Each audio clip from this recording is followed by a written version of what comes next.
আর বন্ধুরা, কালকে শিবরাত্রি গিয়েছে। শিবরাত্রির পরের দিন তেঁতো খেলে ভালো লাগে। তেঁতো খেলে যেরকম তেঁতো, অনেক রকমেরই তেঁতো আছে, উচ্ছে আছে, তবে আমি একটা অন্য তেঁতো, খুবই তেঁতো, মানে শুনলে পরে সবাই নাক ছিট করে সে তেঁতো, কিন্তু তেঁতোটা খুব ভালো, সবাই চেনো, খুব কম পয়সা লাগে। সেই তেঁতো সম্বন্ধে বলছি, আপনারা দেখেন, হ্যাঁ, দেখে মনে মনে আইডিয়া করেন তেঁতোটা কী, তারপরে আমি নামটা বলবো। আপনারা বুঝতে পেরেছেন কি না এই পাতা কী পাতা, সেটা কমেন্ট করে জানালে ভালো হয়।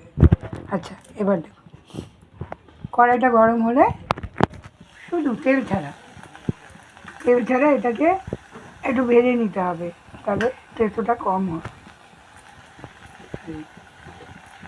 এইভাবে ভেজে নিতে হবে। তারপরে বেগুন আর আলু আগের থেকে আমি ভেজে রেখেছি,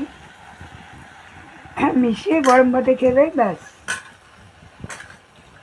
নানান রকম অসুখ সেরে যাবে। ভেজে নেওয়ার পর এরকম করে গুঁড়ো করতে হবে। এই গুঁড়ো, এরকম গুঁড়ো করতে হবে। ঠান্ডা হয়ে গেলে চা পাতার মতো হয়েছে। বলো, এটা পুরোটা খেতে হবে না, অল্প খেলেই হবে, আর বাকিটা একটা কৌটোর মধ্যে রেখে দিলে হবে, পরে একটু গরম করে নিয়ে খাওয়া যাবে অন্যদিন।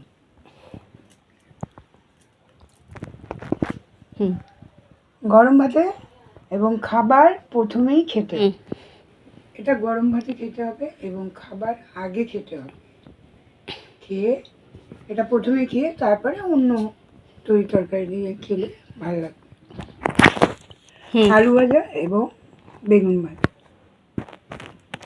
অনেকে ডিম বেগুন বলে, তো আমি আলুও দিয়েছি। অনেকে বেগুন পছন্দ করে না, তাই আলুও দিয়েছি। আলু বেগুন দুটো মিলিয়ে খাওয়া যায়, ভালো লাগে। বা যে কোনো ভাজা আরেকবার বলো যাবে, বা শুধু এই নিম পাতা আর তেল আর নুন দিয়েও খাওয়া যাবে। আমি তো খুব ভালোবাসি, আমাদের বাড়িতে কেউ খায়, মেয়েও খায় না, বাবাও খায় না,